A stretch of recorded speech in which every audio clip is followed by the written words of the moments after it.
Good evening and welcome back to Late Night Love. Some nights the world feels like it's asking a little too much of us. The job that used to feel stable suddenly turns petty. The kids who used to cling to us now test every inch of our patience. The people we love, partners, friends, spouses, start drawing lines that we never expected to see. Tonight on Late Night Love, we are sitting with the moments that make you whisper, am I the unreasonable one? Or is everyone else losing their freaking minds? From managers who weaponize write-ups to parents wondering if they are doing right by their kids to relationships stretched thin by distance, desires, and the things we're afraid to say out loud. This episode is about boundaries, braveries, and the quiet courage it takes to choose yourself. So settle in with me and Levy, and let's talk about the messy human stuff. Yeah, I've got two problems tonight. What? Well, the shirt shows my man boobs, so there's that. You're a Greek god. I'm a Greek something, but God is not one of them. I'm not actually Greek, I don't think. But At night, sometimes you're laying there. I want to take a picture. yeah, well, but I don't. That's rose-colored glasses and all that stuff. You do. You look like a marble, chiseled piece of marble. And the other one is somebody broke my other mug. I did not. The dishwasher did. The dishwasher did. Yeah. Why is it dirty? Huh? Why is it dirty? Because I used it when it was broken.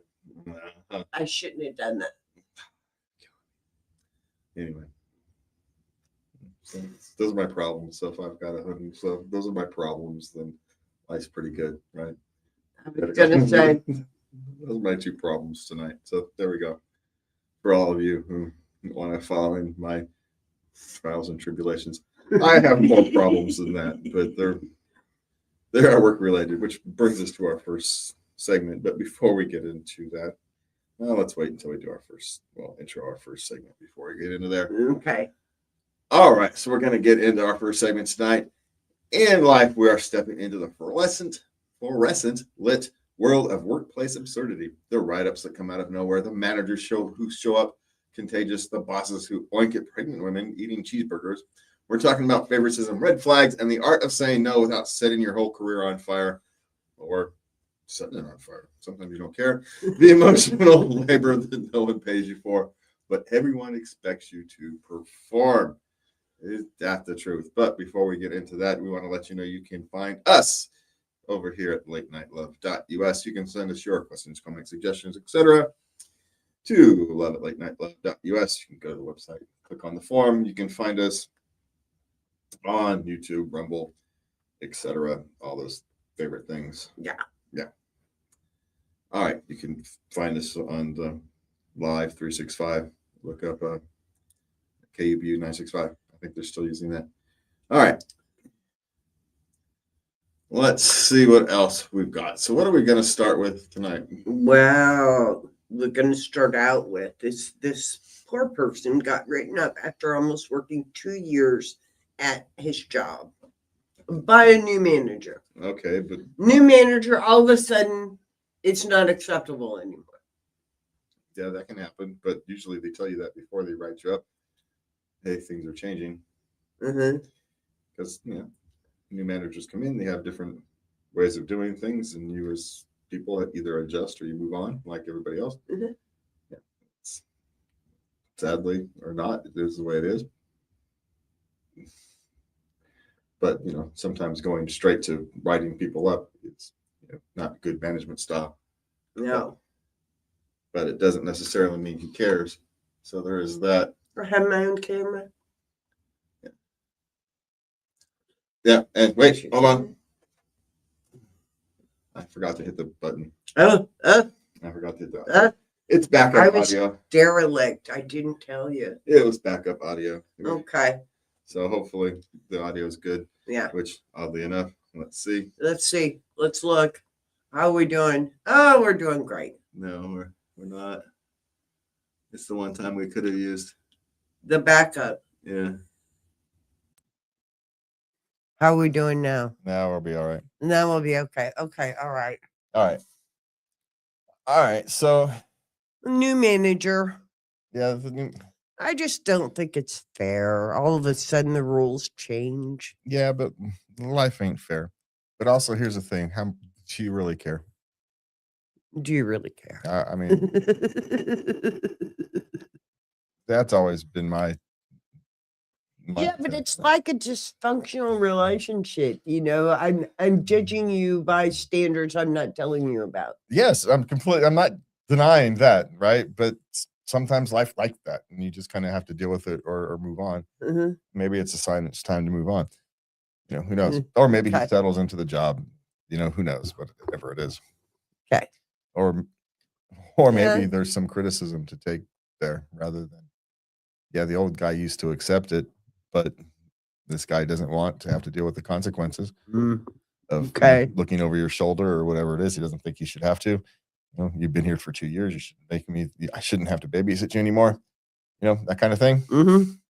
So maybe there is some introspection to have. Yeah, maybe you were sliding by, and now that's no longer acceptable. Mm-hmm. Maybe it shouldn't have been acceptable in the first place. Or he's being unreasonable, right? It could be any of those things. So, not much of an answer, but take a look before you completely blame the other side. Take an honest look at yourself. So, be my suggestion. All right, where are we at? What's the dumbest rule you ever encountered at a job? The dumbest rule? Yeah. Oh my God, there's so many. Yeah, there's a laundry list of dumb rules.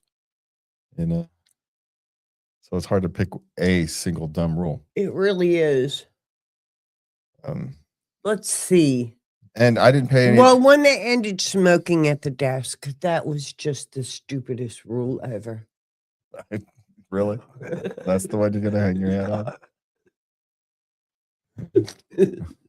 That's the one.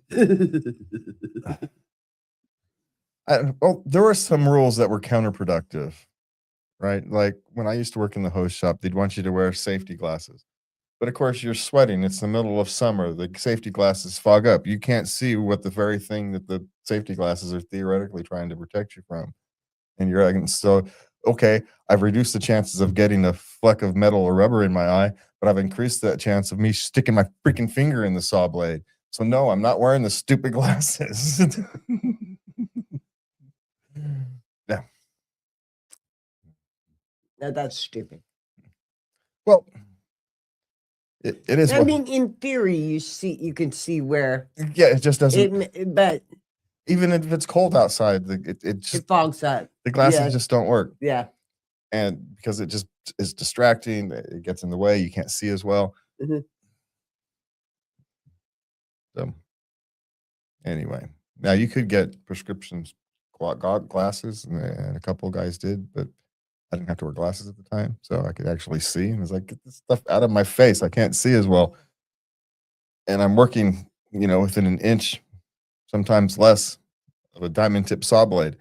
I want to be able to see what the hell I'm doing. Yeah. Yeah. So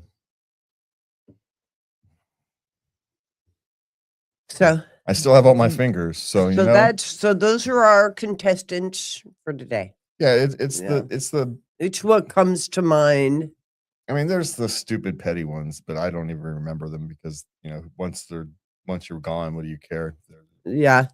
You just don't carry them with you. Okay, what's next? My wife's boss oinked at her for eating a cheeseburger. She is pregnant. Well, that's rude. I'd report him to HR. Yeah, but HR is there to protect the company. I mean, yeah, fine. Yeah, I get it. You want to make it known that it's not okay. Yeah.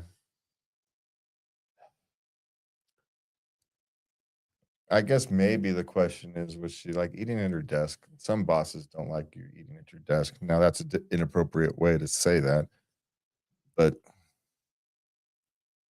if you're gonna eat, taking a break, go eat, take a break and eat. Eating at your desk defeats the whole flipping point. But he shouldn't have oinked at her. No, that's an inappropriate way of doing it. But as we've seen before, there's lots of bad bosses. Yeah.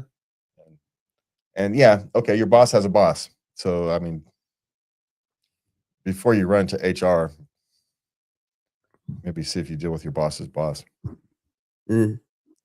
Just, use the supply chain. I just, no, I get wanting to make it documented, but I also don't want to wouldn't want to make a huge ordeal out of it, because, you never know what someone else is going through on any given day. So I'm not saying don't make a deal out of it. It's just, if this is kind of an out of character behavior, it's different than if it's a routine thing. I wouldn't cut him any slack. No, and maybe he doesn't deserve it. I don't know maybe he doesn't deserve any slack. Maybe this is a long line of But for her own sake, I wouldn't obsess on it. I see Yeah. what you're saying. For her own sake, yeah, but I do understand stand up for yourself. make sure it's but- documented. But Yeah. you're pregnant. You got bigger things to worry about. Yeah. Than this bozo. You Yeah. let his boss know, and you let his boss deal with it. Yeah. Maybe you make sure you send it in an email, so you've got the documented that you sent the boss. So if something happens later on, you've got some documentation that you at least tried to escalate it Mm-hmm. properly. Yeah. Yeah. Or here's the thing: you ask his boss, what do you do about it? Should you go to HR or? Are you? Yeah. Right. You just ask what you're supposed to do in this situation, and see where it goes from there. That way, you're not making a big deal out of it. You're just kind of asking, okay, I felt this was highly inappropriate. What's the best course of action? And if that's his boss is a good boss, he'll take care of it, and you won't have much to actually have to worry about it. You'll probably get an apology with it quite quickly, right type of thing. So if his boss is any good, Yeah. it's one of those things that doesn't necessarily have to go to HR, at least from you. But maybe you're in a whole dysfunctional place, and so document it, send the thing to HR. It really kind of depends on circumstances, and if this is a character behavior trait, or is this a one-off goofy thing. Maybe he was really irritated about you eating at the desk again. He told you not to 1,000 times, and you're still eating at your desk. Would you please go to the break room? We have that for, instead of just saying Doubt it. Well, that's how men would do it to themselves. So and again, you're talking about someone who's not Oh, necessarily. is that why you think that? I didn't say he's not a good manager. We've crossed this. But I'm trying to explain a bad manager's behavior without it being, it doesn't have to be malicious. It can just be stupid. Oh, okay. Right? We're not denying that it's stupid. Right? That's a given. But at the same time, if he is frustrated that you're eating at your desk again, rather than stopping and saying, would you stop eating at your desk? We've got a break room for you to go sit at and be more comfortable. You're driving me crazy over here. Which is a conversation I have with coworkers all the time. You're driving me crazy. Why are you eating at your desk again? Eat at that one if you want to, surf the web. I get it. You want to surf the internet. Surf it at a different desk. Get a different perspective. That's the whole point of a break. Just stop taking your breaks at your desk. Take it at somebody else's desk. I don't care. Just stop taking it at yours. That's the whole point. It drives me crazy. So I'm very passionate about this. Yes, I can tell. So, but that is a terrible way to deal with that if that's your thing, right? Yeah. Yeah. Would you stop eating at your desk is how you deal with that if that's your issue. Yeah. So it's a bad boss. All right. All right. What's a red flag that makes you feel like quitting almost immediately? People who can't control their emotions. Right? Mm-hmm. And that's usually comes with they blame you for their problems or blame your team for their problems rather than accept responsibility for their team, even if it was their team, accept responsibility for their team and figuring out a way forward. Because you can't function in that way. You're never going to accomplish squat. So And the whole point of going to work is to accomplish something. So it may be silly. It may be just to put a smile on a kid's face or an old person's face. Who knows? But maybe you work at the factory that produces playing cards. All right, all you're doing is making old people happy in old folks' homes, but you're making old people happy in old folks' homes. You know what I'm saying? At least there's a purpose. There's a point to it. Yeah. Yeah. So that's for me. That's just the lack of emotional regulation. To me, it's just a cold atmosphere where everybody just is like a machine, you know. Well, I can cope with that as long as I everybody's can't. as long as it's just everybody's honest, then I can deal with that. Then it's just a job. How long you could deal with it is an open question, but you ask for, quitting almost immediately. Yeah. Yeah, I could deal with that for 6 months, 2 years, depending upon situations and compensation. There's always the amount of BS I'm willing to put up with is in direct proportion to the size of my paycheck. You pay me enough, I'll put up with damn near anything. I have lines, and sometimes they're goofy, but I admit it. That's sometimes my lines are goofy, but they are what they are. And yeah, I'll turn around a big paycheck if you cross one of my goofy ass lines. And there's lines that other people wouldn't cross that I'll shrug my shoulders at and go, sure, I'll be a hatchet man if I need to be, as long as there's a point to the end of it. As long as I'm not doing it just to do it, as long as it's methodical and a point, yeah, sure, I'll do it. I'll go chop the 10%. I'll go tell the 10% of your worthless employees that they're gone. But am I telling you worthless employees, or am I end up firing people who have spent 20 years here and are valued people with lots of integrity and some buy-in? No, I'll fire your worst bottom 10%. Not a problem. I'll have no problem with it. Am I firing the guy who's just too old and too expensive? No, you're going to have to go do that one. I'm not doing that one. The guys who are just sitting there taking up space and wasting everybody's time, yeah, I'll fire those guys in a heartbeat.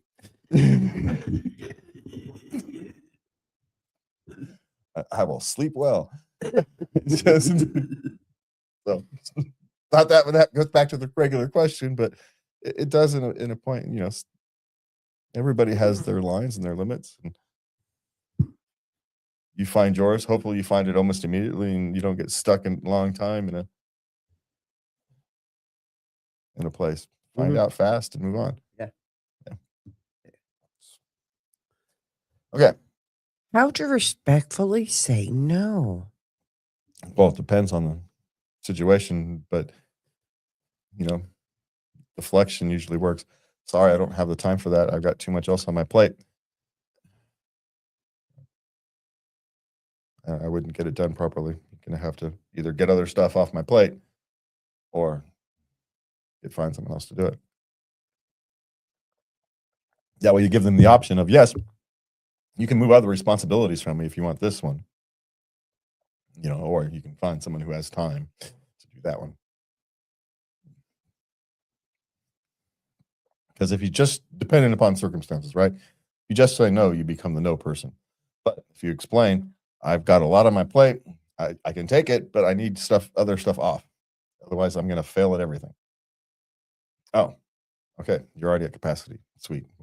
We'll rearrange things. I really need you to do this project, so I'm going to rearrange things.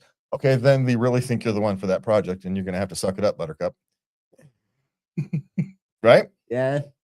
I mean, we're assuming this is all honest work related. They're not asking you to steal money from old people or something. Right? We're talking. This is all honest. Yeah.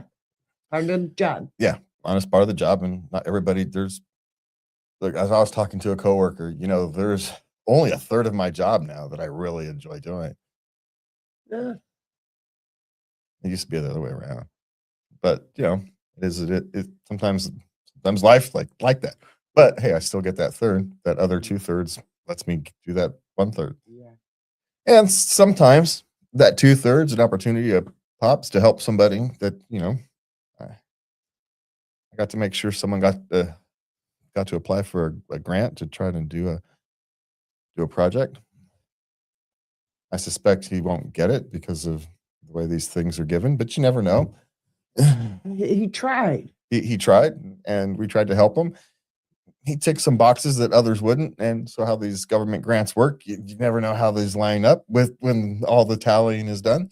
So, Yeah. depends on the quality of other entrants. Maybe not enough other people applied. They did extend the grant deadline, so maybe there's a number of applications issues. So maybe there's fewer applications than normal. So it's not impossible. Wishing him the best.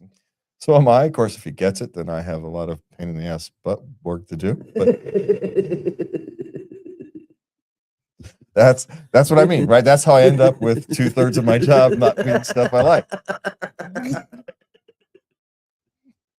Now I have to do grant compliance stuff, right? Great, yay, fun. Just because I can do it doesn't mean I like it. So, but I got to enjoy helping somebody chase a dream. Yeah. How can you not? How can you not love that? Yeah, but how does that go back to respectfully say no? You just explained why you say no, especially in a work situation, right? Which we're talking about work situations here. You have to explain why you're saying no and kind of do it at the same time. Assuming they're asking you to do something that's rational, and you try to hang your hat on your job description. On 99% of the job descriptions, they have this one little catch-all thing at the bottom of it. This is another's duties as required. Almost every job description has that in there. So unless you work for a union, that's going to fall under other duties as required. So, but look as it an opportunity to get some stuff rearranged on your thing. It also is an opportunity to prove you can do something, stretch your abilities. Mhm. If you don't trust yourself, they do. Trust them. Yeah. So, but it's the old favor. I love to help, but I've got too much on my plate now. We're either going to have to move stuff around or you're going to have to find somebody else. Is the best way to say you are overworked currently. Yeah. Okay. Favoritism in the workplace. How to become the favorite? Do your job. Seriously. That's it. Do your job. Do it relatively well and not require a lot of management. Come in on time every day. Now, there are other things you can just be a genuinely personable human being. Yeah. Say hello, genuinely care about other people's lives, and that's how people genuinely like you. But in workplace, just showing up, doing your job with a relatively good attitude most of the time goes a long way. You don't always have to have a great attitude. Everybody knows people have bad days, bad weeks, these kind of things. But if 9 days out of 10 you're a moderate to happy person, you're gonna go far.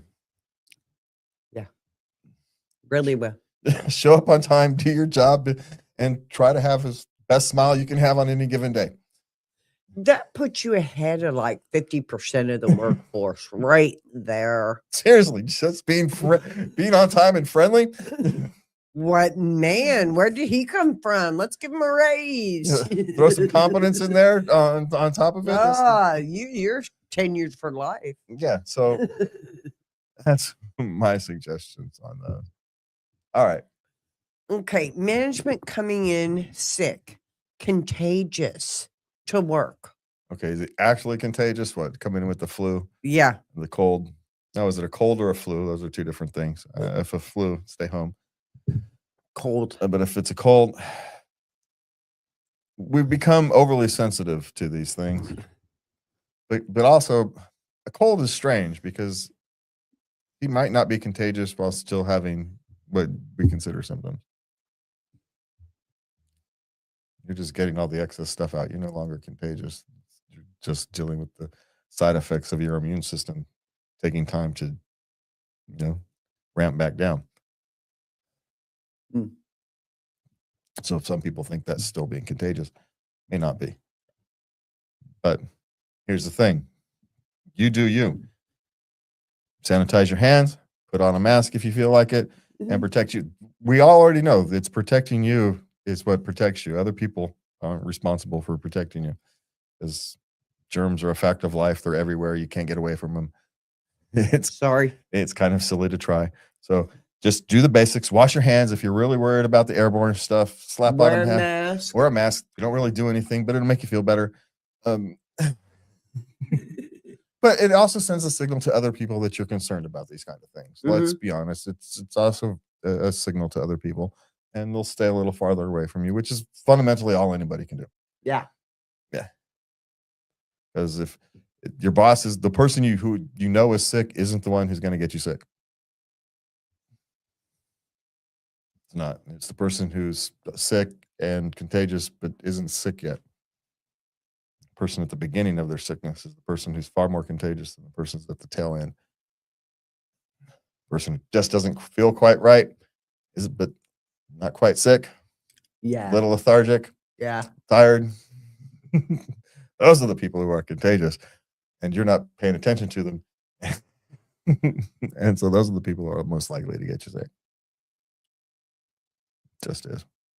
Because you're staying away from the guy who's sick.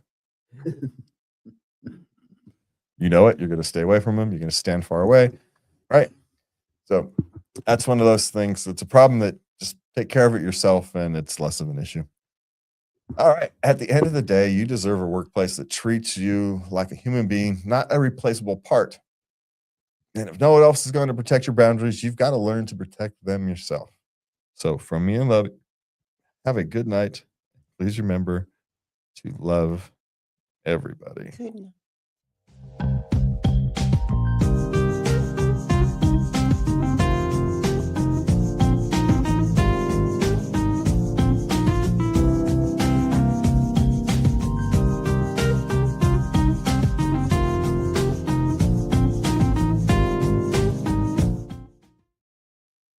All right. Are we just going to roll in, or we need a short break? Oh, Guess we need a short break. I forgot my drink. I could have been doing this the whole time. Well, it's only a 30-second exit clip. Not that fast.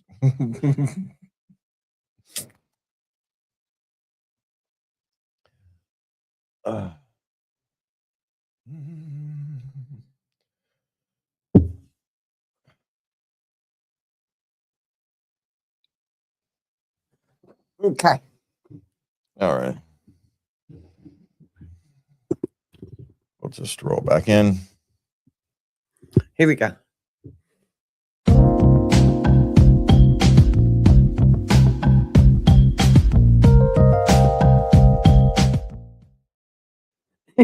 Tonight is all about the messy middle of parenting, decisions that don't come with a manual, cameras in a teen's room, school choice that shapes the child's future, a cat that somehow co-parents better than you expected, kids who take advantage when you're sick, and the guilt that creeps in when you're actually enjoying working outside of the home. This part of parenting where you're doing your best even when it doesn't feel like enough. And that's the thing. If you're trying to parent correctly, it's not going to feel like enough. Yeah. I just want to point this out. Sorry. It's just the nature of the beast, because you always want to be a better parent, because you always want to be a better parent. No matter how high you get is trying to be better, you're never going to satisfy yourself, because you're going to try to be better. And so it's just, you're setting yourself up, not necessarily for failure, but for self-doubt in the long term. And now at some point, especially those of us who have multiple kids, you just kind of give up and just do the best you can, and you accept that that's what it is. Well, you'll apologize to their therapist later, right? You know, it's just accept it as life, and we kind of deal with that. But before we get on, we want to let you know you can find us at latenightLove.us. You can send us your questions, comments, suggestions, etc. to love@latenightLove.us, and you can do the like, subscribe, share, and do all that fun stuff for us. as we work our way through trying to figure out how to make this little show grow. It's never been a focus, but we should try to figure it out. I thought you were doing that. I have no idea. I've been busy. I'm fine the way things are until we get around to it. I didn't say I was doing it fast. I said we should get to it. We're working on it. We're slowly working on these things. Oh my goodness. Sorry for the coughing. All right. So there we go. You can find us at latenightLove.us. And you can find us on various networks. I should cut this up now that I have second angles, camera angles, etc. My angles are quite a little off. My camera placements are a little off. But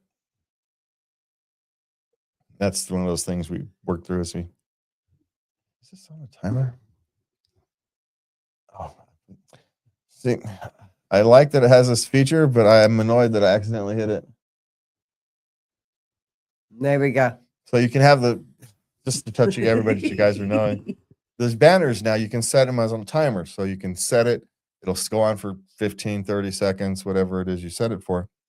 Oh. And so it goes off, right? So you don't have to manually turn it on and off, which is a great feature, except when you accidentally hit the little timer button and don't know it. And you're wondering, why is it going away? I just hit that.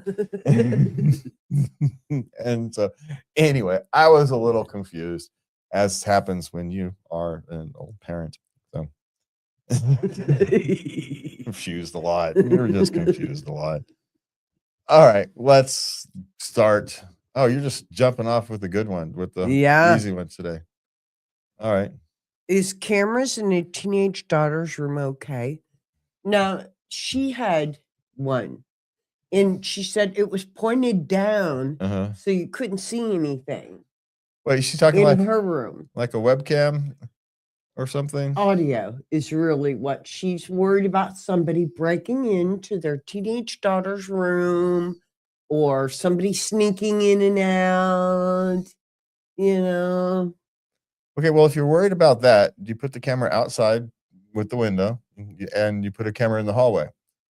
You don't put a camera in a teenager's room. No. Sorry. No. You put the surveillance verboten. You put the surveillance on the entrances and exits. Right? So you put a surveillance camera in the hallway. Right? Public area. No one's really expecting privacy in a hallway. Yeah. Mm-hmm. Now, we can talk about whether that's appropriate or not.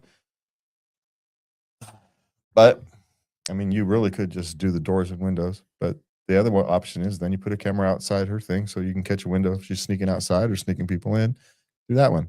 And that's how you deal with any issues of people sneaking in or out.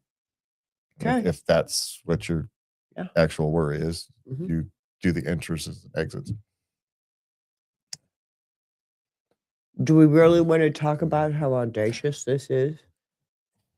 In the modern world with modern parents, I'm not surprised, which is why it's not a bigger reaction. I'm incensed. Most of us would be flipped out, but I'm thinking, what, as someone who's 30? And you should have been able to have privacy when you were a teenager too, by the way. Oh, they had privacy when they were a teenager. They had a camera. Not when they were a teenager. Yeah, when she was a teenager, she had a camera in her room. Well, but who put the camera? There was no cameras 15, 20 that could go in rooms. She must have had rich parents who could put surveillance cameras and stuff in her room. Because look, you figure if she's got a teenage parenting now, she can't be much younger than 35. Lowest. Yeah. Which means, so you're 90s.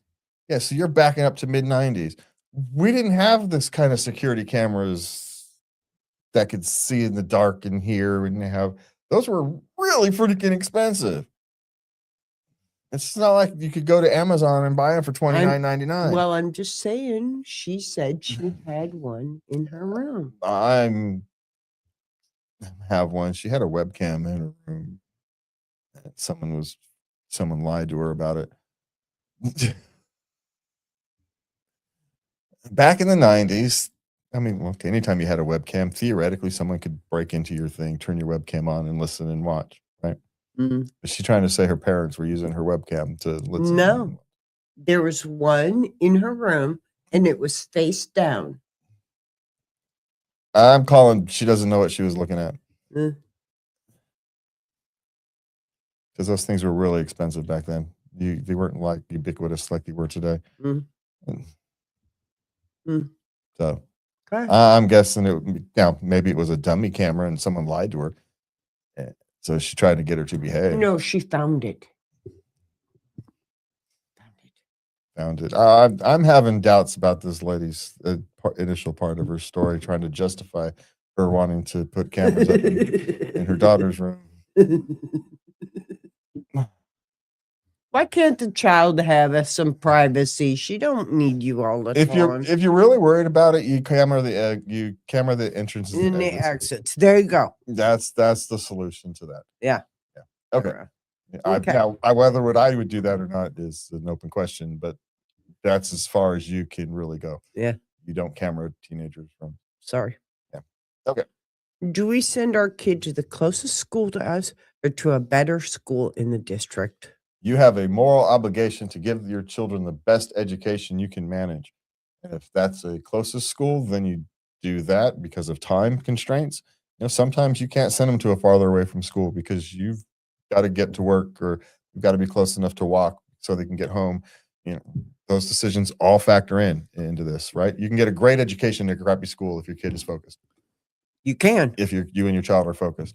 But if the better school that's a little farther away works into that calculation, don't you have a moral obligation to try? Yeah. I mean, social goals and all of that kind of stuff, the broader desire to have, a quality of education and all that stuff aside, you have the highest moral obligation to take care of those in your immediate care. And you have to do the best calculational decision you can make. And sometimes it might be, I'm going to send them to the worst school, the school that is apparently worse. Not all times. Tests don't always tell the, rankings and whatnot don't always tell the whole story. They might not test well, but maybe they've got a great theater program and your kid is a theater kid. Which school are you going to send them to? Yeah. Maybe the better school does generically do better, but maybe this school does, there's a program that's highly successful for a small segment of specialized kids. Your kid would fit into that. So there's no singular answer to this question. But the fact is, your obligation isn't to society or to your nature or to other people's children, it's to yours. You make the best decision you can for your child.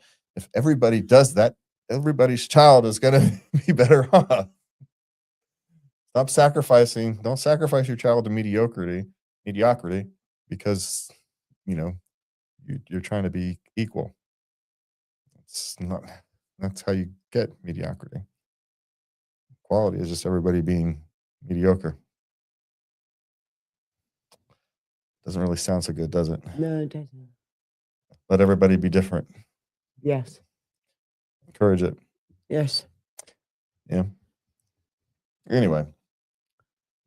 So that's my thing. But the closest school, just because it looks better, doesn't necessarily mean it's better for your child, right? Even the better school may not be better for your child. The closer school may be better. His friends might go there. There may be other reasons to go.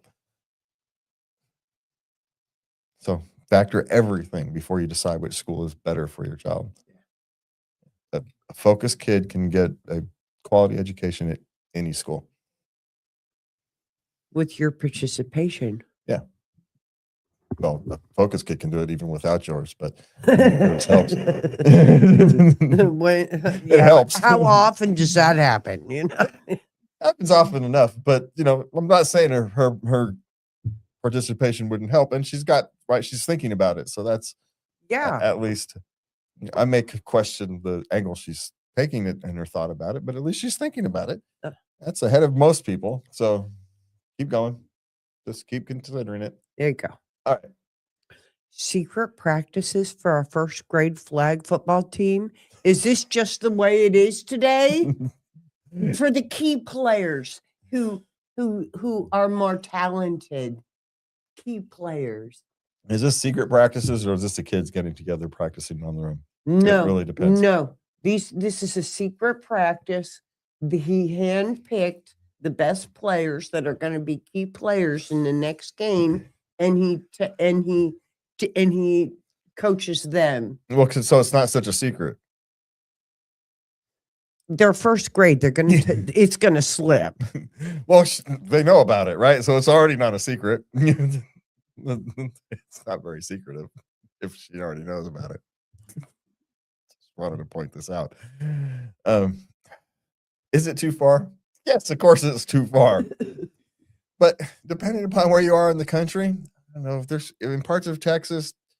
I mean, next to God, football is just thunder, so you can kind of get it culturally, I suspect, in a handful of areas. But yeah, it's kind of That's it's going overboard because yeah, it really is. You're gonna suck the one reason these kids actually doing it out of it. It's supposed to be fun, for God's sakes. Winning is supposed to be secondary when they're 6, right? It's just they're 6 and 7, maybe 8 years old at the top end of the age range, right, in first grade. So it's mostly 6 and 7-year-olds. Yeah, this is going a little far. Just let them have some fun. Don't be so worried about winning. But we can say that, but I'm not going to help this situation. In Texas, that's blasphemy. Yeah, there's a handful of places, man, where that is blasphemy. So you may just have to kind of deal with. Yes, that's the way it is there. Yeah. Right. So let's be clear. That's the way it is there. And so maybe the sign is you take your kid to the flag football league across town that doesn't really care about winning. They're just out there to have fun. Yeah. Or to the rec league, flag football league, right? There's other options rather than that particular league. Maybe that league is just too serious for what your child wants to do, which is sad, right? That kids who just want to have fun can't just go have fun. They got to compete with all these people who are taking it super seriously. Yeah. When they just want to have fun. It's not really fair. No. But, fairness is for kindergartners. But those guys are in first grade, man. We shouldn't be that. I know. I do say fairness is for kindergartners, but that kind of extends to first graders, too. It really is. All right. What do we have next? Okay. My cat takes part in parenting. My son seems to listen. Do I need to worry? Now, he's 2, and he'll be doing something, and Kitty doesn't think it's safe, and he'll bat his hand. Yeah. So why are you worried? The cat? It's okay. If the cat was clawing, then it would be a thing. But it doesn't seem to me that the cat is putting his claws out. Otherwise, she would say the cat is putting his claws out. No, he's not. He's not scratching. He's just pat. Don't do that. Yeah. So okay. So I'm back to why are we worried about this? I'd be taking videos and posting them on TikTok to try to make some money off this shit.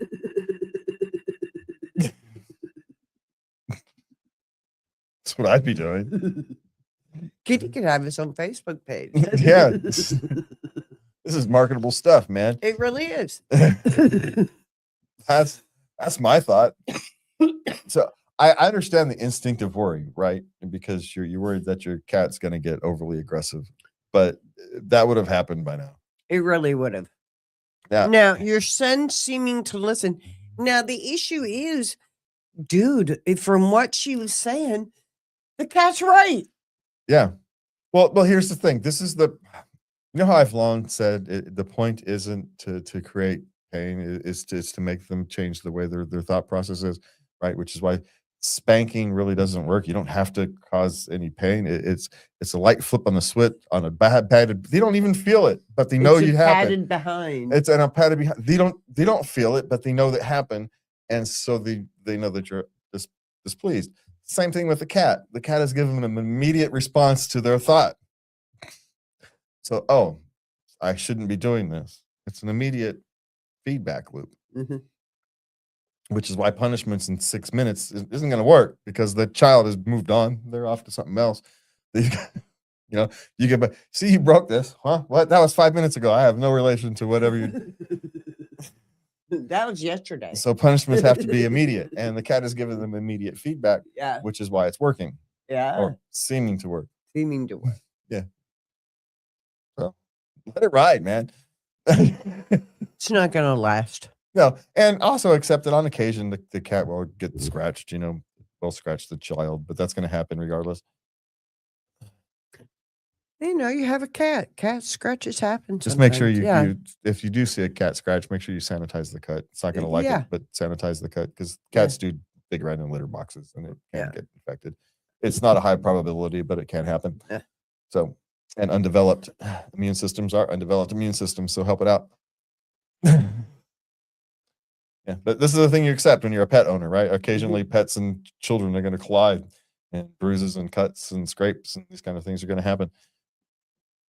Just is. But as it terms, are you worried about the parenting of the cat? No, man, take it. Take the help. Take the assist from the kitty. Another pair of eyes, dude. Yeah. Cat seems to be all right. Holding it to where something's dangerous. So let it ride is my suggestion.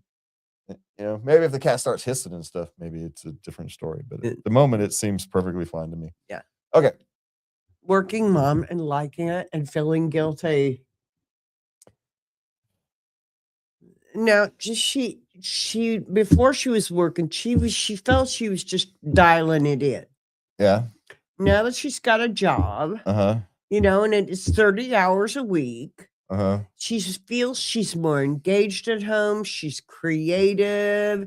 She's doing more schoolwork with the kids. Okay. Well, she broke out of her rut, which is, sometimes you need something to break it out. She didn't necessarily have to go back to work to do it, but if that's what it took, that's what it took. I'm not going to complain about it. Okay, great. I'm great. She found a way out of the rut. Here's the danger. She's going to get back in a new one. Just it happens to all of us, right? I am no stranger to falling in a rut. And next thing you know, you're going, God, why is life boring? Oh yeah, it's me. Sorry. So as long as everybody always realizes that it's the problem you're fixing isn't everybody else's problem, it's yours, right? She didn't fix her problem by going to. She didn't fix anybody else's problem by going to work. She fixed hers. Congratulations! I am excited for her that she's better now than she was 3 months ago or whatever it is. Right? Yeah. And if that has made her a more engaged parent because she's not always focused on that. Sometimes you get lost in amongst the, you can't see the forest through the trees. Exactly. You've been in the forest so often, you can't really see what's going on from a perspective you haven't seen in a long time. Right? It's like you're always so close to the trees. Next, all of a sudden, you get to see the forest from the hill instead of it's just a different perspective. Instead of wandering around. Yes, but here's the thing: that perspective becomes normal. Yeah. Awfully quick. Yeah. And if you're not careful, you end up in the same place. Okay. Yeah. So that's all. Yeah. Okay. Hey, as long as it's just keep growing and changing and evolving and pushing forward as a human being, I'm all for it. But it wasn't the job itself. The job was you probably could have gotten the same accomplishment had you been, volunteered 20 hours a week at whatever your favorite cause would have been. She could have created the same effect. But would be my suspicion, right? Just she's now evolving as a human being. She'd become stagnant. Yeah. The kids no longer needed her as much as they used to. Yeah. Right. And she felt that. And she was no longer needed to be stagnant. So she reached out and good for her. I don't care what she was doing. Yeah. Job or or volunteer work or a new hobby. It doesn't matter. As long as she's happier now than she was 3 months ago, more power to her. And maybe she's got a career out of this. And your children, it's good for your children to see you doing this and having your own life, beyond just the children, they need that modeled for when they become an adult. Yeah. They need the continual evolution modeled. Yeah. That it's okay to continually learn things. Yeah, It's okay to fail sometimes. it is. And it'll be all right. You'll Yeah. survive. Yeah. In 2 weeks, you'll have a different thing to whine about. It's fine. Yeah, they need to see the ups and downs of life. So oftentimes as parents, we try to make life too calm and predictable for our children. But life isn't calm and predictable. Yeah. And if they never experience that as children and they never really see how you deal with that and how you manage that, they're not going to be prepared for that. And we actually see a whole generation of that has lived that way, overprotected, Yeah. unable to regulate their emotions. Yeah. So don't do that. So don't do that. So yes. So continue what you're doing. Actually, no. Yeah, you're doing great. Yeah. We've got no complaints here. We're encouraging you. We're completely encouraging you. Yeah. Don't misundertake that kind of last. And tangent. you're gonna feel guilty, but you'll be it'll get better. It'll be all right. Yeah. Yeah. That's that motherhood. It thing. really is. Yeah. I'm not present 24/7. Yeah. It's that motherhood. I have to be there, No, you don't. or I'm a failure. And there's often dangers. They're going to need me, Yeah. and I won't be there. Yeah. Then you know what? They'll figure something out. Or they won't. It'll be all right. That's all. They'll figure it out.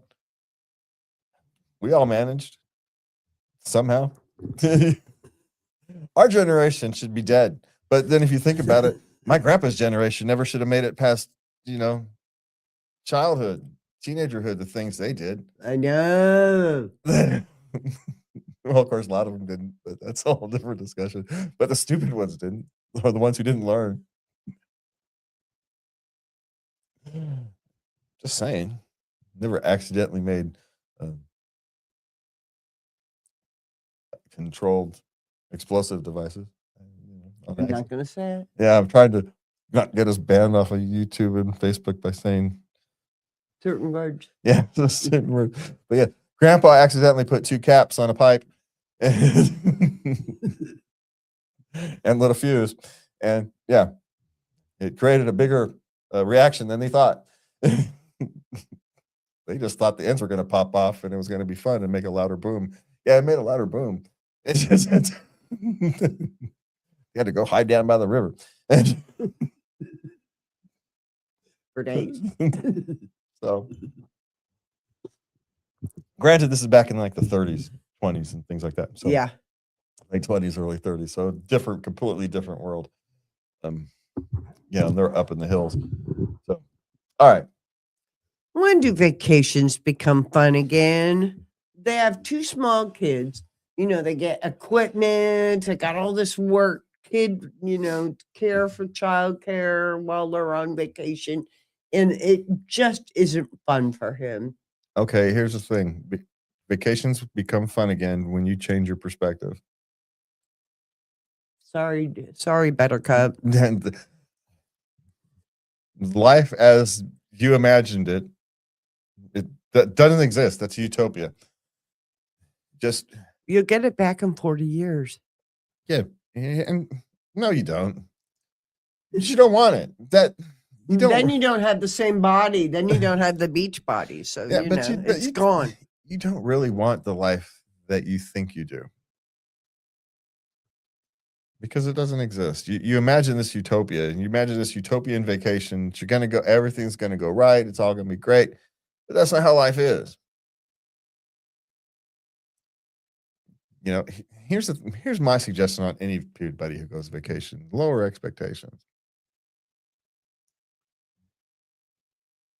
Even a once in a lifetime trip, you're gonna ruin it by having too high of expectations on it. Yeah. So drop your expectations, right? And yeah, you have to get some childcare so you can go on vacation, or you're taking the children with you and getting childcare while you're there, right? What's the? No, they're doing it all themselves. They're taking their kids with them. Okay, well, this is where you enjoy the vacation through the eyes of your children. Yeah. or they apparently they don't feel comfortable enough. They feel they're too young to be left with grandma and grandpa. Grandma and grandpa raised you, you fools. Even if they weren't the greatest parents in the world, you survived, right? So they can survive for 72 hours while you go to Vegas over the weekend, right? You know how to feed and change children. It's not rocket science. Sorry. and you're not asking them to raise them. You're asking them to watch Them, babysit. Yeah.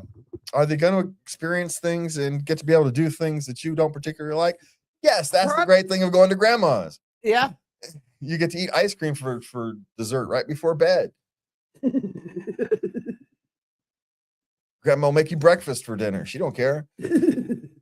You want McDonald's? You want burger and fries for breakfast? Hey, why not? We'll go to right. Yeah. Want that candy bar? 2 liter of soda? I'm fine with it. Right? That's fine. She ain't gonna let him jump off the roof. Yeah. So they'll get more treats, more sugar. They'll be, than they usually do. Don't you remember going to your grandparents' house? Come on. Yeah, and let's be honest. After 12 hours at grandma's house, you're just bored as kids. You really are. You're ready to go home. It's fun for the first night. But after that, grandma's boring. Yeah. Sorry. She's old. Can't keep up. So, yeah, let go a little bit. It's fine. I mean, unless your parents or her parents or somebody's sister, we used to it was when the kids were young, it was my sister who took care of them when we needed to break. Mm-hmm. Because, no, she was a teacher. She can manage children. And, my kids needed someone who could manage chaos. Teachers are great at that. Yeah. So, yeah, it was my sister who watched them most of the time when they were young, and then they became old enough where they didn't really, the oldest one could. Back in the time where that was allowed. Yeah. Yeah. Living stupid times, by the way. Just saying. Responsible 12-year-olds should be able to watch their younger siblings for a couple hours. I'm just saying. Couple hours. Half a day. I get it. You shouldn't be watching them over the weekend. That's, but you should be able to go and have a dinner and a movie and have your 12-year-old watch your younger siblings. I'd say 13, 14. Well, again, it depends on the child. But yeah, it depends on the child. Okay. It depends on the child. So, all right. If you have a squirrely 15-year-old, I wouldn't put him in Yeah. Yeah. You got a 15-year-old boy who's got a long history of making bad decisions. He's not watching his younger siblings, right? Ever. Yeah. Some of these things aren't age has nothing to do with it. Yeah. All right. What is next? 8-year-old is taking advantage of me when I have a cold, and I am tired of it. Well, yeah. What do you think 8-year-olds are going to do? They're Little opportunity. Yeah. Makers. Here's the thing. Let it go. You're sick. Let them have a little fun when you're sick. Loosen the strings a little bit. What do you care? You're sick. You're only going to be sick for a couple of days. Let them have a couple of days vacation. Let them have some fun. Yeah, here's a second high. Come down like a ton of bricks when you're better. Don't punish them for anything they did. It's just now you make them toe the line for the next week. I'm back. Yeah. That's all. Don't be unreasonable. You don't even have to punish them for anything that you just make them toe the line again. That's all. Yeah. But yeah, it's like a snow day. Let them have some. Snow day. Let them run a little bit. That's my suggestion. Yeah, you let them take advantage of you being sick. Just make sure you put the hammer back down when you're not. You know what? My youngest daughter's dad, who was my second husband, we were divorced, and he had some physical issues, and he was having a bad day, and my youngest daughter, she was pushing him. And he looked at her and he said, "You're taking advantage of me." She looks at him and goes, "Yeah, what are you going to do about it?"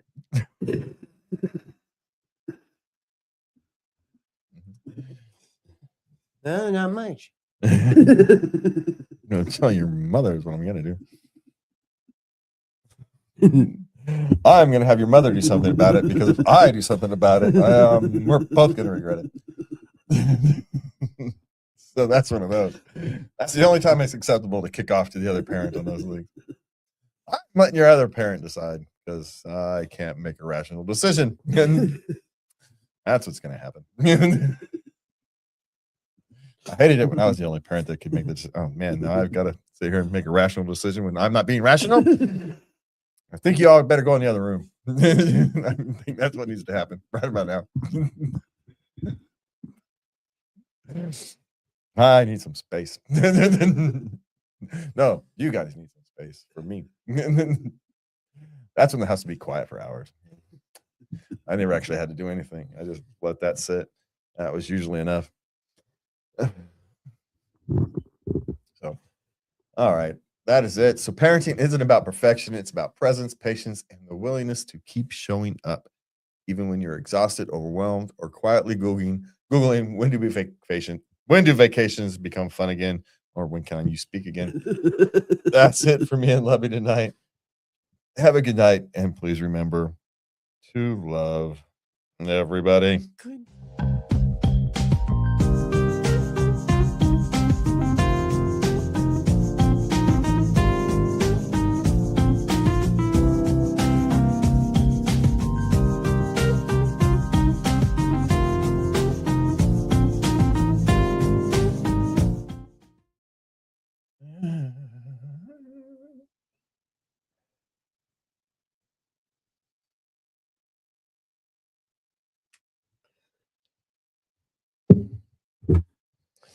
Okay.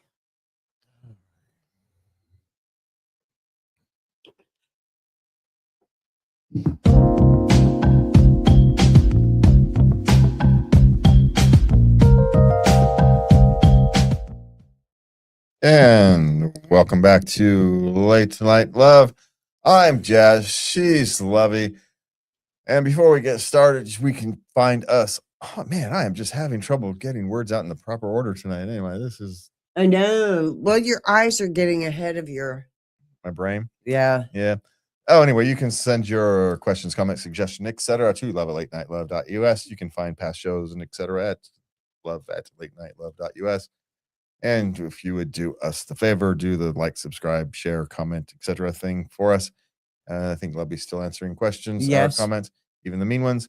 We're all good. Well, I'll hit a thumbs up or a thumbs down. Sorry, if you're mean, you get a thumbs down.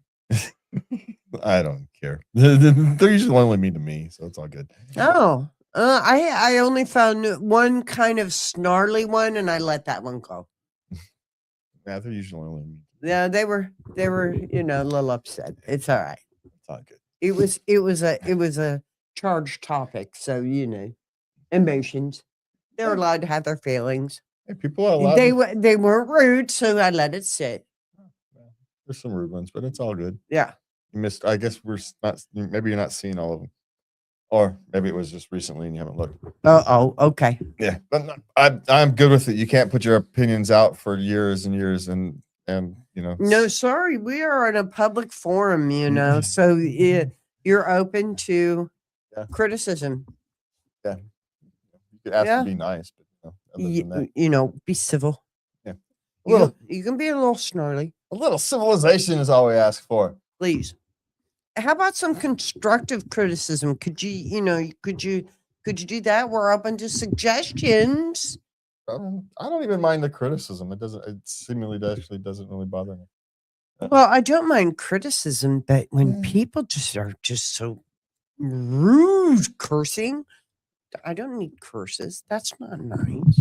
No, but I've been in politics. It is what it is. All right. We are diving into the tender, complicated corners of adult connections, partners drawing ultimatums, trial separations that force deep reflection, kisses that shouldn't have happened, desires that feel too vulnerable to name, and the quiet panic of someone finding your vibrator. What the hell? Ooh, I can say these. This is where honesty meets fear and where real intimacy begins. Like I am so trained to be a public access, that I'm on public access, right? So I family friendly, just the filter, family friendly filter, just automatically running. So I come up to a word like vibrator, and I'm looking, okay, what's the family friendly word for this? I'm not. This isn't going on to public access TV. I can say whatever words I want, but that filter is so automatic. Yeah. I can't help it. So anyway, that's just my problems. So one of the reasons I can't speak is because everything's got to run through that stupid filter. But because I'm on TV every week. Speaking of which, I got to go edit those. All right. I forgot. I got half a day off tomorrow. So All right. I got to go to work tomorrow afternoon, by the way. Well, I have to go grocery shopping as soon as I get back from Toledo's. I know we always do grocery shopping on Monday around noon. Yeah, noonish. Yeah, that's when we go grocery shopping. All right. This is our conversations. This is the way our day goes. Hey, we're talking about adult relationships. We really are. Here we go. This is the workings. This is where rubber meets the road, ladies and gentlemen. Yeah, sometimes when you work, doing life together. Yeah. It's just the way it is. Yeah. Yeah, I'm not happy about having to work tomorrow afternoon either. So. Yeah, I'm not. Yeah, but it's what it is. Yeah. Hey, my boss's retirement thing is Friday night. So. Oh my goodness. So I've got security lined up and the insurance stuff done. There's still 2 things that haven't gotten done because people won't cooperate. All right. My boyfriend said we're done if I moved to New York City for my job that I commute to every day. Is it bad if I move everywhere and move anyway? No, the fact that you're willing to move anyway shows you're not. Yeah. Yeah. It's a boyfriend. It's a boyfriend, not a husband. Not a husband or a fiance. You haven't made any long-term commitments to them. That you're still exploring the boundaries of the relationship, and he's found a boundary. He doesn't want a long distance relationship, even if it's 2 hours or whatever the commute is. It's his boundary, and that's fine. But you're 26. You're not going to sacrifice a career for a boyfriend. That's silly. Yeah. You may sacrifice a career movement for a husband or a spouse or parents or children or something. People do that every time, but you don't. Not a boyfriend. You don't do it for a boyfriend. No. So no, thinking of yourself first is not bad if you haven't made the long-term commitment. And why isn't he thinking about you? And why can't you have a relationship anyway? What the heck? No, I get it. He doesn't want a long-term relationship. He wants something more closer and connected. It's a reason. It's not an unreasonable boundary, but if the relationship boundaries don't match, then relationships end. You don't have to. It doesn't have to be a negative ending. It just says, okay, things aren't going to work out. I wish the best for you. There's nothing wrong with that. Yeah. I appreciate our time together. We helped us grow as human beings, but we hit a boundary that doesn't work for us. You're not married. You don't have children together. So there's no commitment that is requiring a deeper understanding. Just it is what it is. Life's like this. At 26, this is what life is like. Yeah. This wasn't the one. Yeah. Or at least not now. Not now. Maybe in 3 years, situations change. He gets a job in New York City. He moves there. And next thing you know, you guys got to have a life together. You never know how these things work, but you got to take care of yourself. Yeah. Yeah. A long commute will just eat your soul. Yeah. And same with a long distance relationship. Some people can take it. Some people can't. Yeah. And everybody has a different version of long distance. Okay. He can't. Yeah. And he can't. He knows himself. There's nothing wrong with it. Yeah. It's not an unreasonable I can't deal with it. I know myself. I can't deal with it. I'll be unhappy. Okay, fine. But I'm not moving. I'm not taking a job because you're going to be unhappy about being 2 hours from me. Sorry. That's not how it's, But she's already made this decision. She just doesn't know it. Yeah. Yeah. Here's the thing. If you've already made a decision and don't know it, flip a coin and see what, and it's a nice yes/no decision. So flip a coin and see if you like the answer. Yeah. Yeah. Heads you stay, tails you go. You flip it up, and if you like the answer, then all right, that's what you wanted to do. If you dislike the answer, then Do the opposite. do the opposite. There you go. The coin doesn't lie. It doesn't. You're not actually using the coin. You're just using the coin to Sort emotions. Yeah. Yeah. to make it clear. Yeah. Which one you really want. Yeah. And if you try to do the 2 out of 3 or 3 out of 5, which one are you trying to get to? Which one do you hope for? Yeah, what are you trying to get to? Yeah. What's the result you're actually trying to get? Yeah. Yeah. There you go. Yeah. Oh, all right. What is next? All right. Girlfriend had a girls' night out and ended up getting wasted, flirted, and kissed a guy. I am hurt. Yeah. She made a poor decision in the moment. Kissing wasn't cheating. That was just a little, thing. You could argue that it is, I suppose. But it's hardly the first time this has ever happened in the history of humanity. This is why you don't go out and get wasted. Get wasted. Yeah.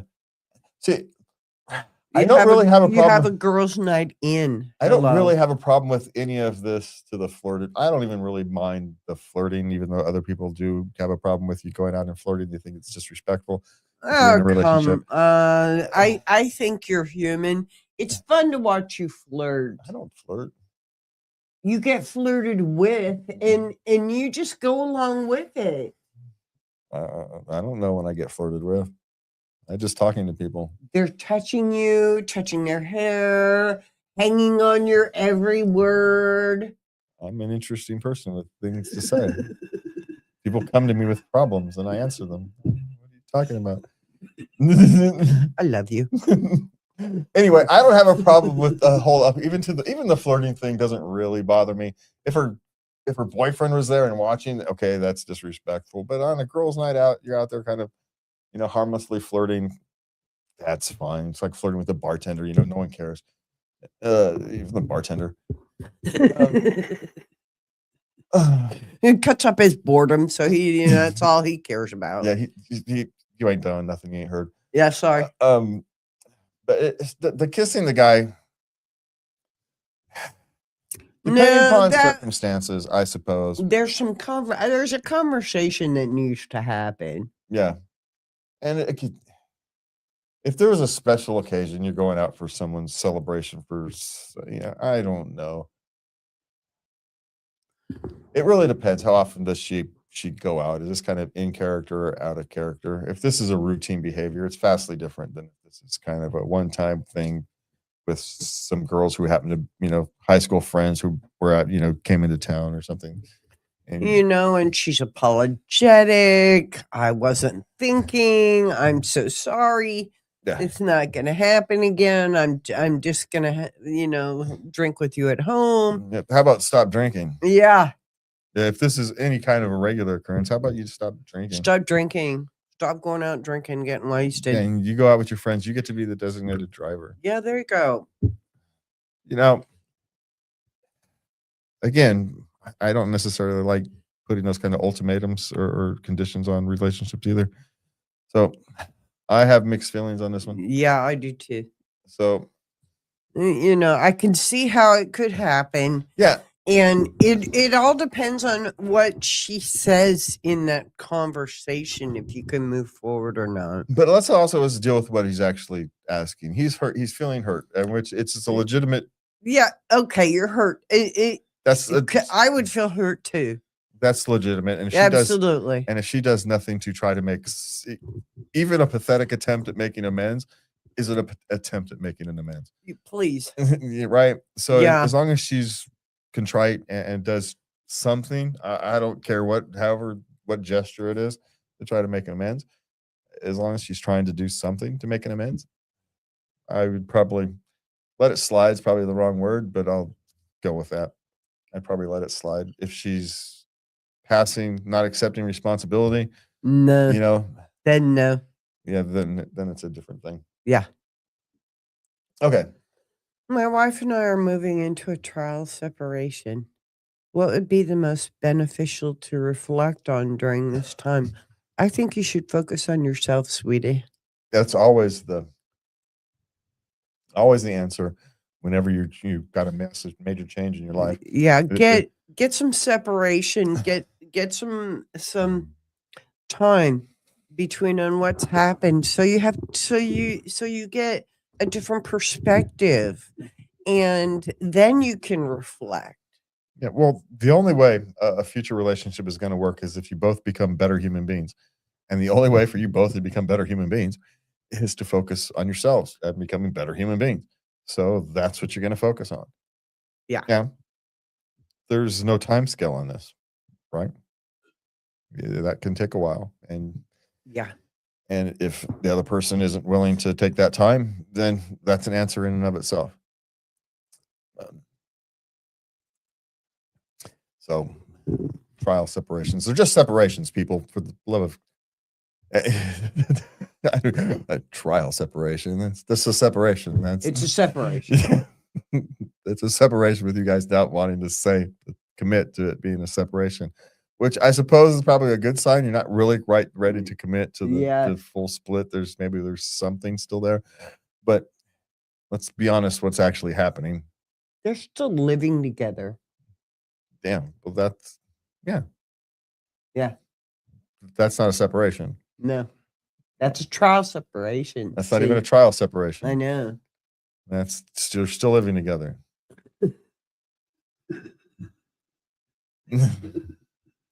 I know. That's just sleeping in different rooms. That's that's all that is.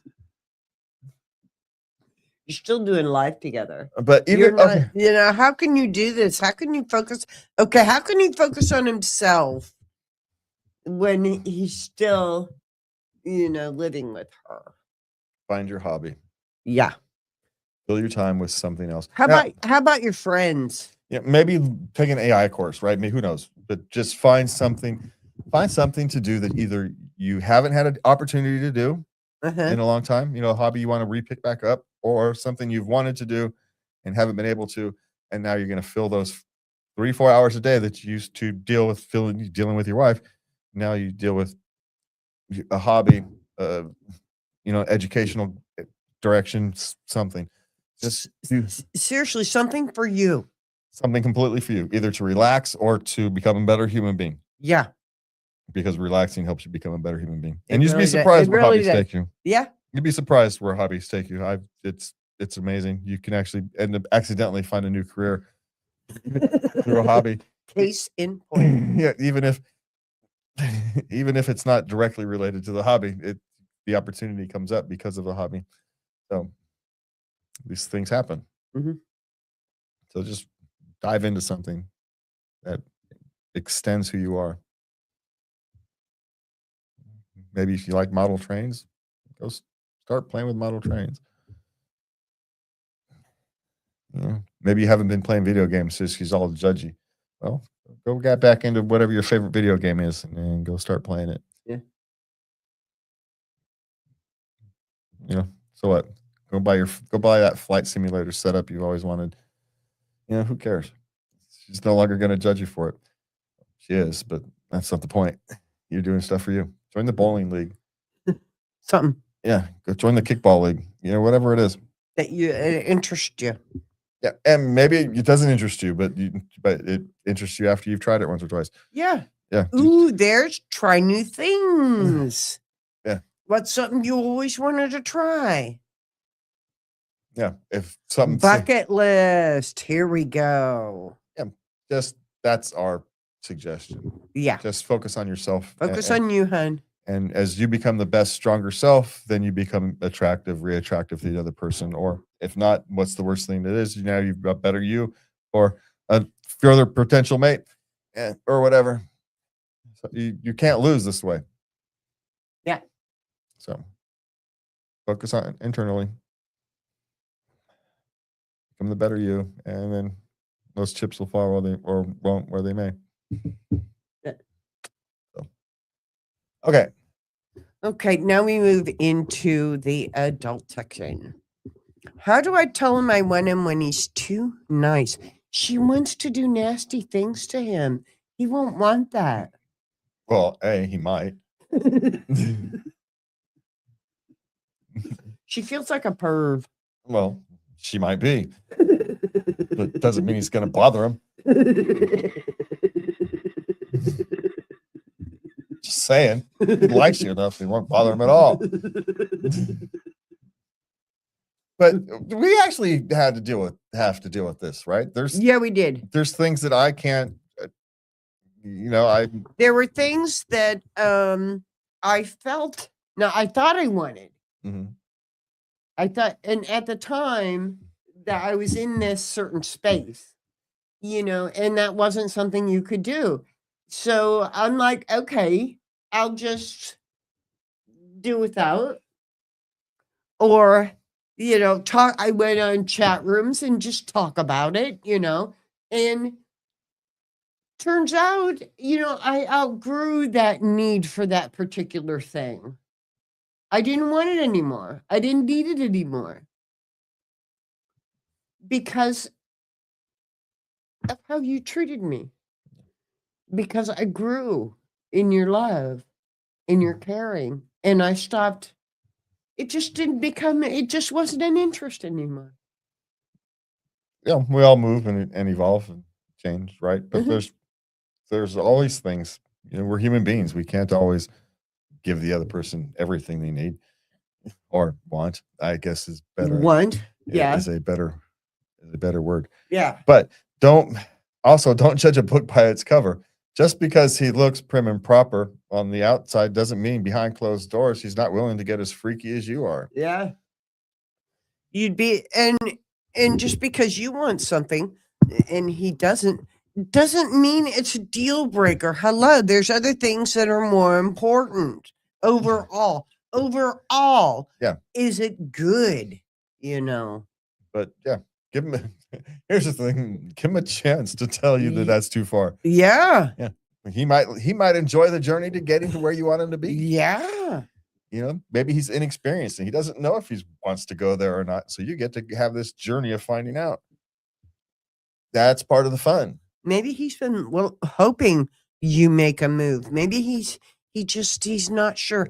Guys are clueless. Well, especially those who are too nice. If he's too nice, he may want to rip your clothes off and treat you like ancient apes. But he's nice. He's not going to do that until you tell him that's exactly what you want. And so let him know, because it's a nice guy that's not going to try to impose that on you, right? He's not. I mean, and isn't this what we are after? We want to be treated with respect, but in society, how are we going to break that barrier when we find one where we go, ooh, I want to get animal with you? That's a good one. Just go tell him that. I'll guarantee you it works. Almost any woman can walk up to almost any guy and tell him, I want to get animal with you. And it will freaking work. Wow. That's a dangerous one we just let out into the world. Ladies, use that responsibly. All I'm asking. And don't just throw it out there as a flirt. You got to merely mean it. Yeah. Don't. That one's too mean. Yeah. Yeah. Okay. How do I explain my kink to potential girlfriends without scaring them off? Now, he didn't say what it was, and does it really matter what it was? He's afraid. Yeah. Well, this is always going to be the risk. Now, here's the thing. You could go use some of the dating apps and look for someone who's interested in that. Yeah. It narrows your potential pool, but does it? Does it? Now, here again, is this really a deal breaker for you? Is this something absolutely can't live without? Be serious. Or is this just something that, just tickles your fancy, and it happened a couple times and it was awesome. But, that's the way life goes, homie. Yeah, but there is likely somebody out there who's open for that kind of thing. It's just it might take you might have to go to, special websites and dating sites and whatnot and apps and specialize in hooking up people with fetishes. And you may have to make, choices of maybe moving to a different part of the country to be with the person who you is willing to do those types of things, depending upon how niche your particular thing happens to be. So you're going to focus your world on a sexual kink. Hardly the first person to do it. Have you seen San Francisco?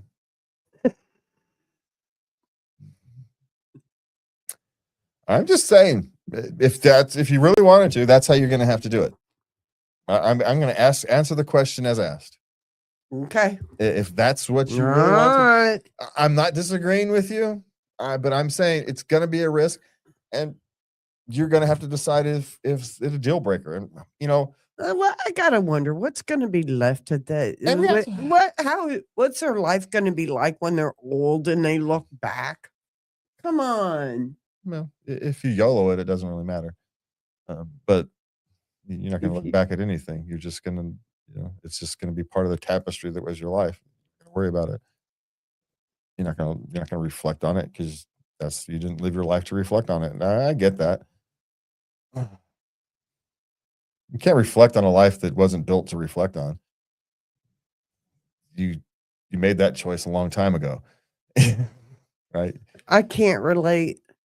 No, because you made that choice a long time ago.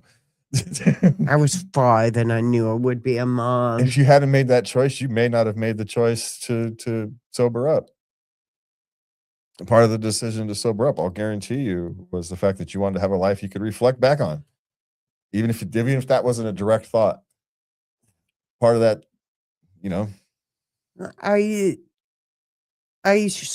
it was started to dawn on me. It was influencing my relationships. Yeah. There was an idea. Hey, maybe this is having a bad effect. Yeah, you didn't make the YOLO decision. I don't want, but it was a decision. I don't want to live my life like this. I don't want to look back on everything that I've lost to alcohol. Yeah. That just to me has just been stupid. Yeah, I made that decision too. I just did it a lot earlier. Yeah.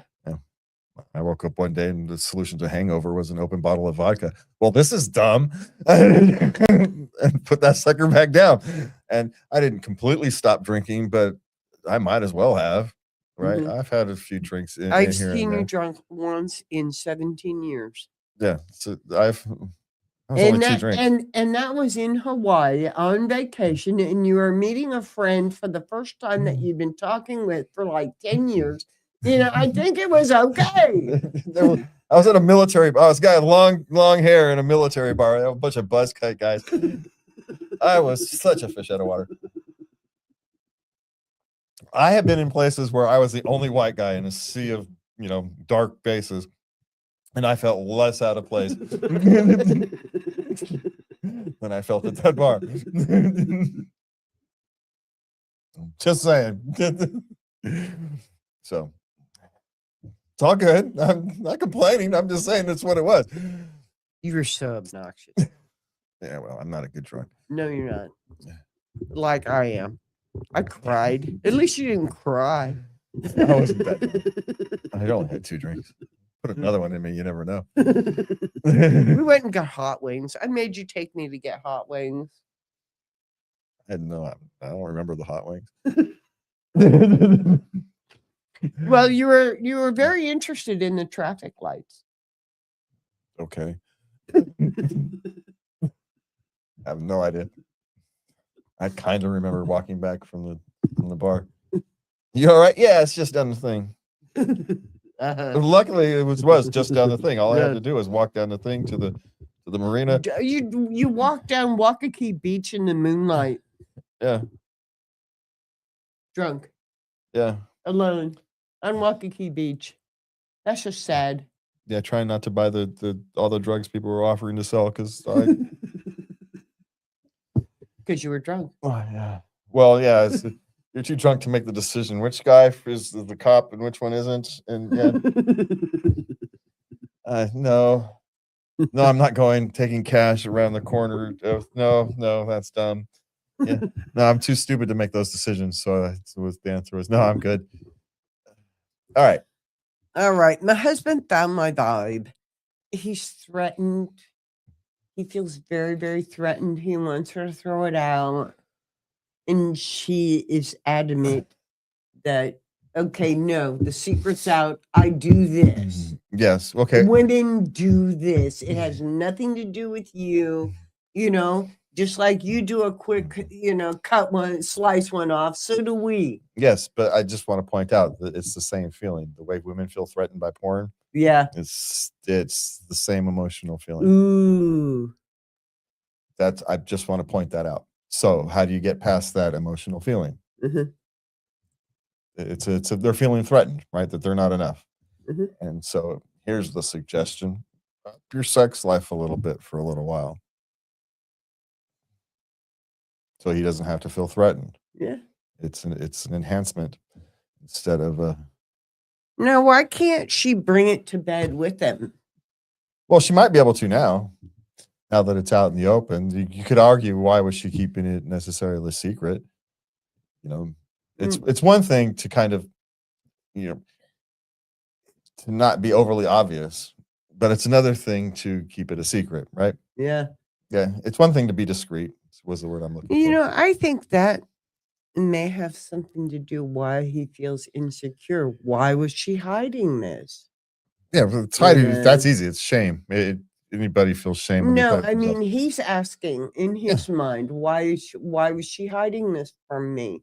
What significance does this have? What does this actually mean? It means nothing. Well, she no. wanted to just, get off real quick. Then answer the questions. know? If there's things that he's making him feel, if it's okay, if it's making me feel, why is she doing this instead of coming to me? Blah blah blah. Well, answer the question. Mm. Maybe she's got a difficult combination, and it's easier that way. Yeah. Maybe she's overly stressed, and that is a way for her to cope. Same way. Yeah. But now there is a thing. Maybe he's an over religious person, and these kind of things are actually taboo. And he doesn't partake in it himself. Yeah. There are people like that. Yeah. There's actually some famous athletes who claimed they've never self-pleasured. That's devotion. Yeah. It's, I hope when they retire, they can go into this it's got world of self-pleasure. It's got nothing to do with athletics. It's just it's who they are. It's the way they're raised. They're not going to change. Not going to change now. It's just. I think that sets up the view that women are for sex. No, I just think it sets up for him. It sets up the view that God is judgmental. That's his view on it. It's against God. I think it brings us a little closer to God. How's that? Yeah, I think that's why we've got 7 billion, 8 billion people on the planet. I think we're gonna have lots of people with lots of different views on this kind of thing. But deal with the questions, right? He's help him understand that it's not connected.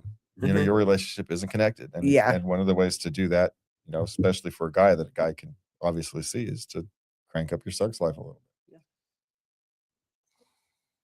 Yeah. So that way he doesn't make the connection that it's a loss of sex, that he's being replaced by this thing, rather than, no, those two things aren't related.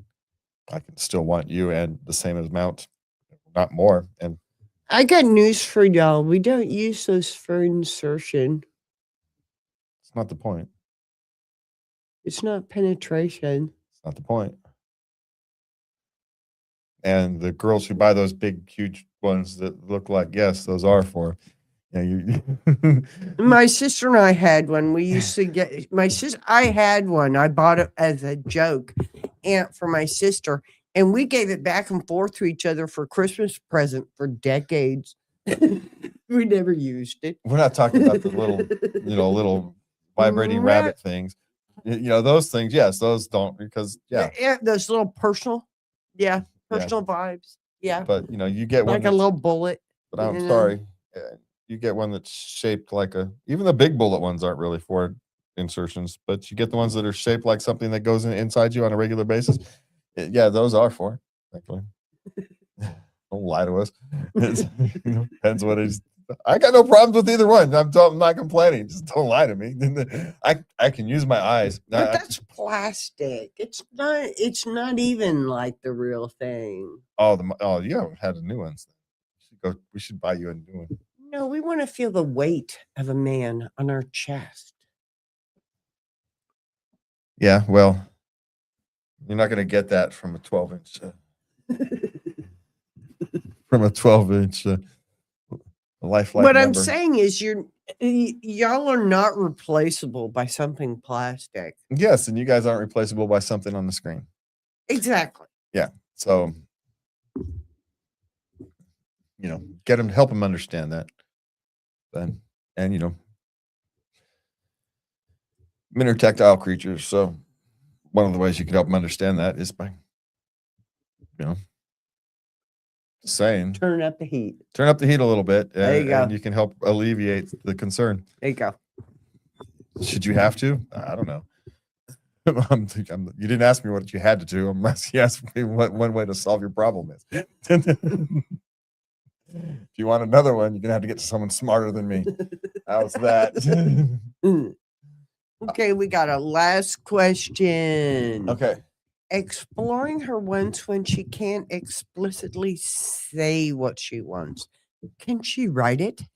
No. Can she show you? No. There's two reasons why she can't explicitly say why she wants. One, she's not exactly sure. She's not sure if she wants it. She's not exactly sure what she wants. Mhm. And that's a legitimate thing, right? You can't express what you can't vision. Yeah. So she can't quite vision it. So how can she express it? And maybe she talks about how she wants to feel. This is one of those things where, the porn can actually help.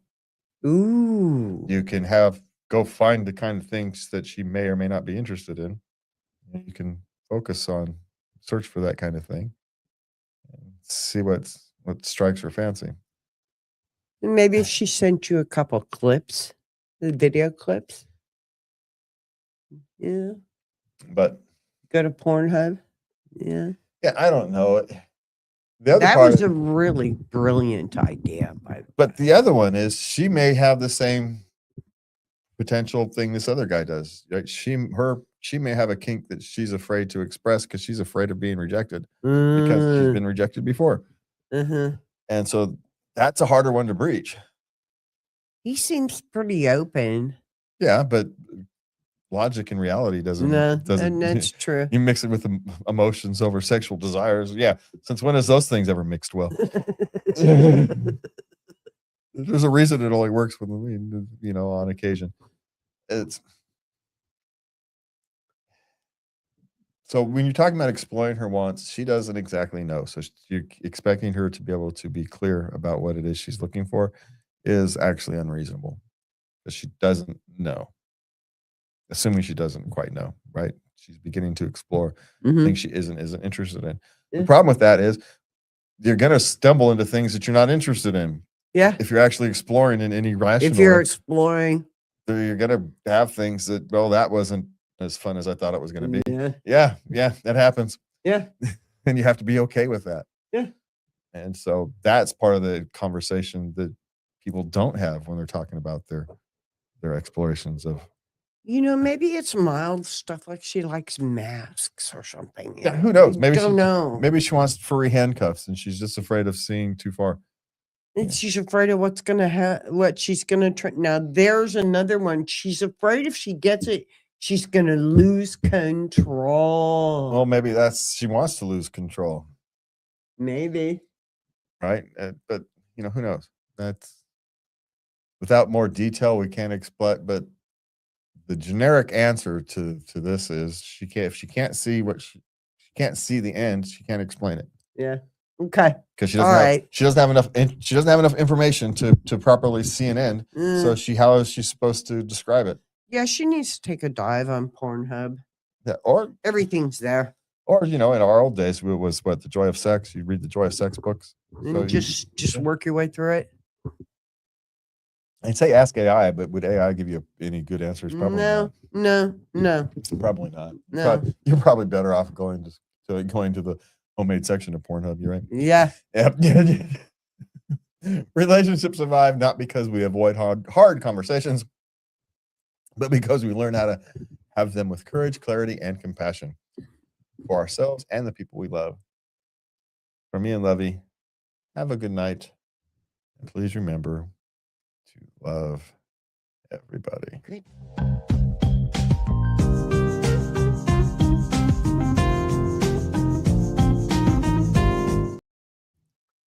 All right. So thank you for spending your night with us, guys. If tonight's stories reminded you that you're not alone in your confusion, your frustrations, or your longing, that is the whole point. We are just trying to navigate work, love, and the people who matter most to us without losing ourselves along the way. So take a breath, drink some water, be gentle with your heart tonight. We will be here next time. For me and Levy. All right, before we go, do us a favor, do the like, subscribe, share thing. You can send us your love letters and questions, etc. to love@latenightLove.us. For me and Levy, have a good night, and please remember to love everybody. Okay.